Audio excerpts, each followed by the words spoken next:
Welcome back. This is Rito here with another endgame Calamity weapon showcase. Today we're going to be looking at a really awesome weapon that they added in the Calamity 1.4.4 update, which is the Acid Rain update that added the Old Duke. We're going to be looking at the Endo Hydra Staff.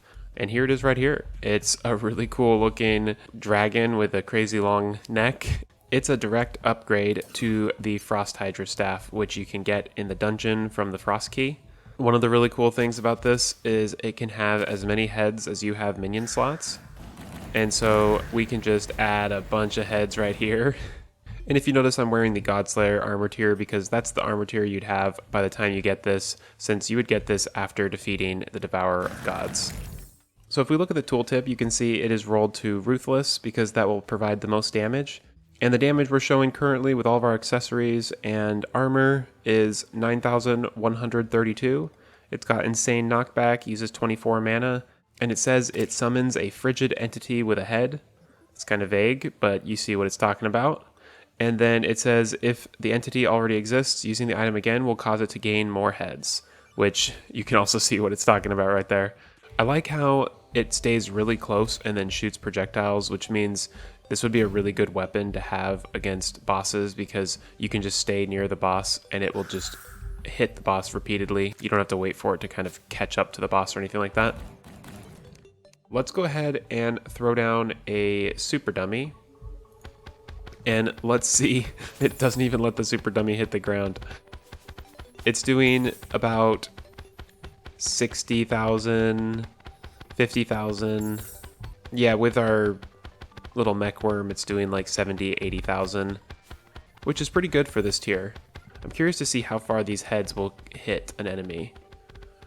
So it's off our screen and our screen is fully zoomed out and I'm continuing to walk and it's still hitting it. Okay, this is where it stopped, at this torch. That's pretty far. So I'm impressed. That's got a really good range to it. It will hit things that are significantly off the screen. So let's try an improved dummy. And ooh, they fixed it. It no longer has the glitched sprite. So it's doing about the same amount of damage, like 50, 60,000 on an improved dummy. So we'll go ahead and turn that off. And let's try this out against some bosses here. This is obviously not going to be nearly as strong as a lot of the weapons we showcase.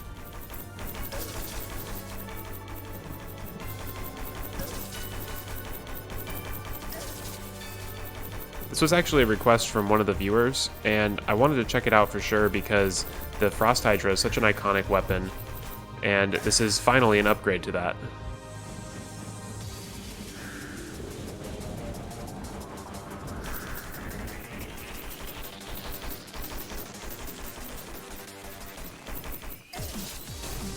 So that did pretty well.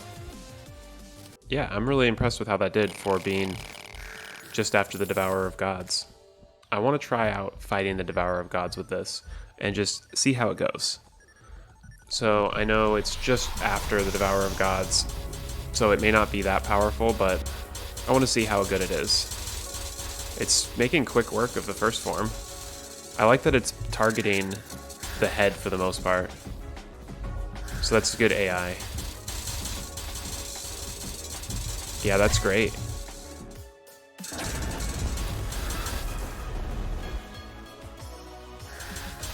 It's already making quick work of the Devourer of Gods on Revengeance mode.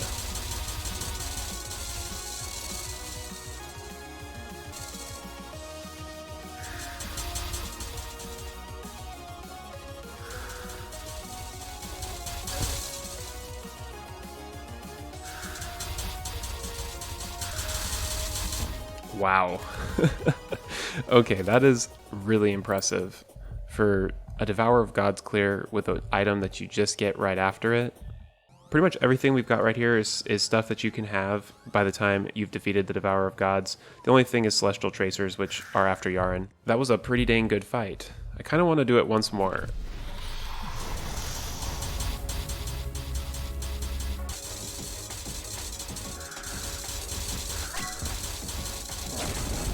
Yeah, this is a really good option. The auto aim on this is so precise. The AI and the auto aim of this really make it better.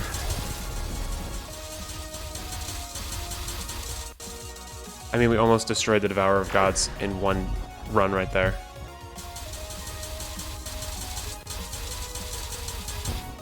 There we go. I think this would actually do really well against Yharon Phase 1 as well. Another thing I want to do is summon either the Pumpkin Moon or the Frost Moon so that we can see what this would do on an event right after we would be able to acquire it.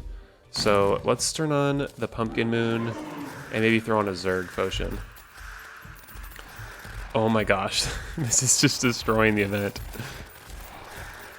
Just like standing still and absolutely destroying everything. We already have Punkings spawning.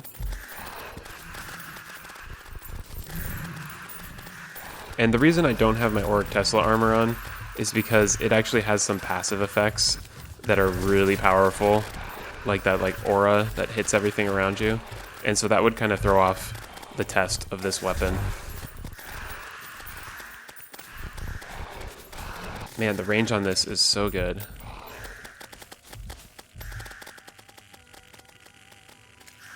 Yeah, I'm able to just really take down these enemies even though I'm off the screen.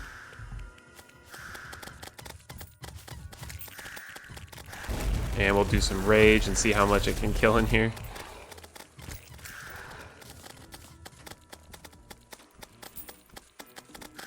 But I'm gonna go ahead and turn it to day so we can despawn all these guys. Just to give you an idea of how much that absolutely decimated that event, we got 20 Pumpkin trophies and 11 Morning Wood trophies. And we only played that for maybe like a quarter of the night. So very powerful. Just after you get it, it can really decimate some of these events. Let's go ahead and take a look at the recipe for this amazing Endo Hydra Staff. It requires the Draydon's Forge, of course, since it is post Devourer of Gods. The recipe is Staff of the Frost Hydra, Cosmilite Bars, and Endothermic Energy.